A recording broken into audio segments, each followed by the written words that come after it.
Hello, you guys, wherever you are out there in the world, the woman listening in today, hello, and thank you for tuning in. And the man that might be listening, thank you to you too. This is an amendment to acknowledgement, step number 1.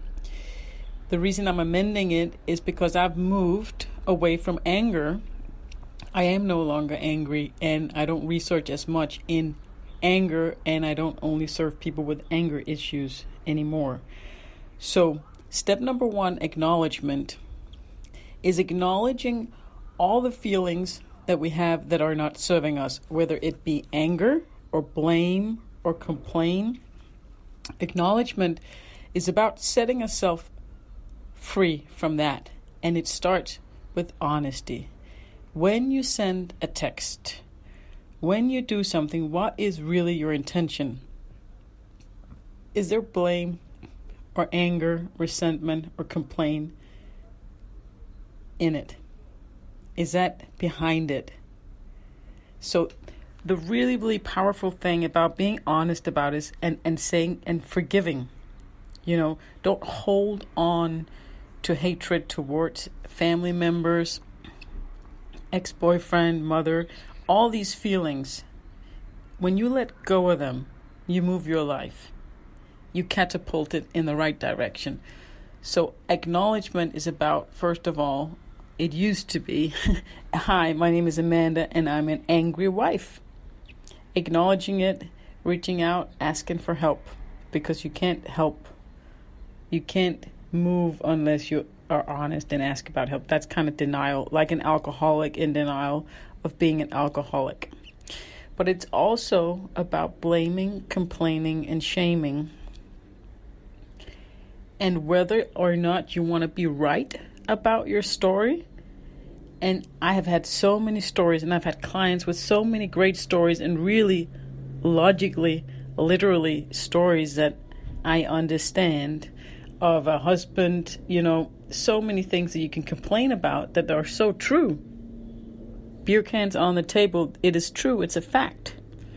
So I'm not denying that takes place, but I am telling you, it will not serve you to complain about it or to blame. No matter what your surroundings look like, try to go a different direction. I know it is very, very hard, and I feel for you, and I have all the compassion in the world for you. I was there. And it's not that it's not difficult, and it's not that it's not a logical reason. I get all the reason behind it. But you cannot fix an emotional problem with a practical solution. So even though you want the beer bottles to be gone, or you want agreements to be kept, or all the practical things that you would like, that does help run your life smoother. Like, you run into these things, and I get it, but you have to see that when you run into these obstacles of these practical things, like where are the kids' shoes, where did you put the hat, why didn't you, where's the lunchbox, or whatever it may be, that are physical, tangible things in front of you. You have to let go of blaming and complaining to resolve it. You can't resolve it by pointing it out, by telling yourself about it. So acknowledgement is, I'm asking you to acknowledge the blaming, or open up to the possibility that if you, and only you, no matter, it doesn't have anything to do with your partner or anyone else in this world, but if you choose to practice or choose to open up to the idea that blaming, complaining, and anger does not serve you, and that is the way forward for you in your life. If you open up to that possibility, miracles can happen. So I just heard Wayne Dyer talk about his hatred towards his dad that walked out on him, and what happened in his life when he went to his grave, his father's grave. His father walked out of him, so he never saw him or knew him, but he heard of him, and he was in prison, and he never called or wrote or sent a dime, and so forth. But when Wayne Dyer went to his grave 10 years after he was actually dead, when he found out that his father was died, and he said, I give you love. Like, when he forgave his father and let go of hate, that's when his life turned around. That's when his writing, and I don't know if you know him, but he's an amazing author, and I highly recommend you check him out at one point in your life, whenever that point is. His life changed like he came into his writing worked, his relationship worked, he called in his wife, came in before that, his relationship didn't work, and he was out of shape, but it was letting go of the hatred toward his father. So think about that for a second. In your relationship, I know you have tons of reasons to blame, and I'm not saying you're not right about it, but what is most important, to be right or to make a shift? Don't be attached to whether or not you're going to stay together. Don't make any decisions about it. That's in the ground rules.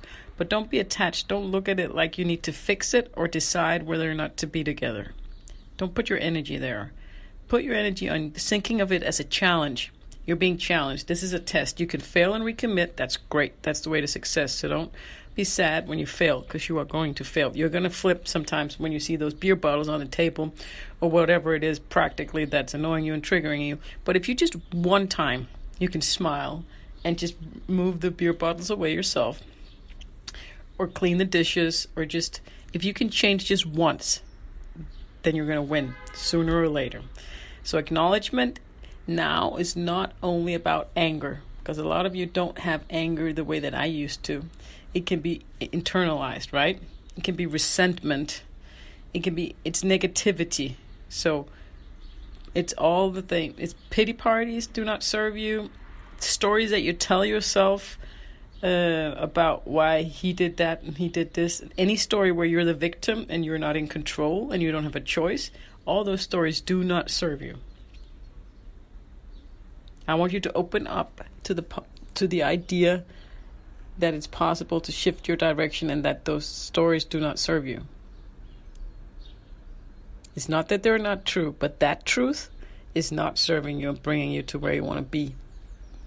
So letting go of any blaming or complaining or hatred that you have is the most powerful and positive thing you can do for yourself. And I get that that can be hard. I do. But it's actually really easy. It's a choice. So think about Wayne Dyer and on the grave where his father was buried. A father that walked out on him and his mother and her 3 children.